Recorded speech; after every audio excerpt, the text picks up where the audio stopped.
What is up, everyone? Welcome to part five, Words of Radiance. What a book. This, by far, I think my favorite Sanderson book. And it's as I'm going through, I've read Mistborn, Warbreaker, which I will say I'll be talking about things in this review or this spoiler talk in particular that I would have at least read those series before getting to this book, especially Warbreaker. There's a lot of stuff that pops up in Warbreaker that is characters that are in Warbreaker that end up making their way into this book. We see Sanderson, I think it is best. Online people talk about there being the Sanderlanche. And what I think they mean by that is that there's this huge buildup, and you kind of get them at the end of each part. Each part was exciting towards the end. And sometimes it's a little bit of a slog getting to that point. But at the end of the book, you get what I like to think of it as like a Marvel movie endgame type scenario where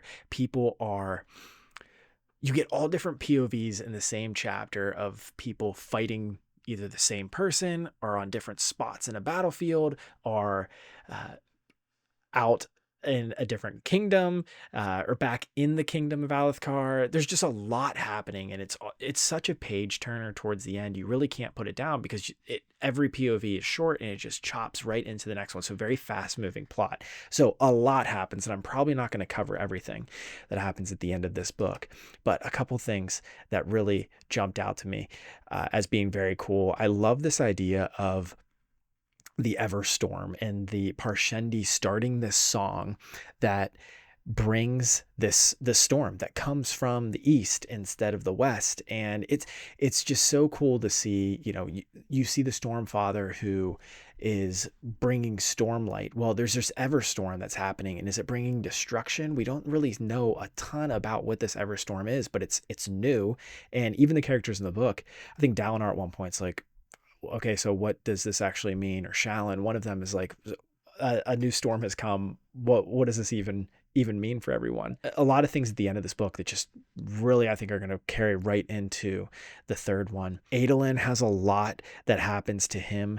He's kind of been a slower build in this book, even though the POV is not about him, because it's so much Shallan intensive. You do get some Adolin growth because you have him falling for Shallan throughout the book. But then at the end, he kills Sadie's. I was expecting him to end up becoming a Knights Radiant, but you don't see that happen in this book yet at this time. You have Kaladin at the end, who is swearing another level of the ideals of the Knights Radiant because he uh, just cannot allow Elithkar to die, and he's going to protect those who don't even deserve to be protected, or who can't protect himself, whatever the second ideal is. But he swears another level of the ideal, which brings back Syl. I knew she was going to come back. I thought it was going to happen earlier. Another person who ends up coming back, and not the way that I expected, is Jasnah. Jasnah is alive. I think we all, if you're reading this, you kind of have to know that she isn't dead. You just don't know when or how she's going to come back. Well, during the epilogue, you get Wit talking to Jasnah, and they don't meet up with everybody yet, which I thought was interesting. I've loved that it was in there, but I kind of thought that Jasnah was going to come in at the end and save the day, and you just don't get that. It's, as these Knights Radiant are coming together, I think it's becoming clear that they are going to have to be a full team. At this point, I don't think that you have anyone who is the person that is the leader of it all. I think Dalinar in some ways is, but in other ways, the Knights Radiant are going to have to work together. And I think that's one of the cool things that we explore in these books, are the different orders of the Knights Radiant, and they're going to have to work together with their different skills and talents. Another interesting twist of something that I predicted earlier is that I thought Amaram was going to die, and he doesn't, but he does a lot of cool stuff at the end. He goes in trying to capture Talon, who is one of the heralds that's seemingly gone crazy.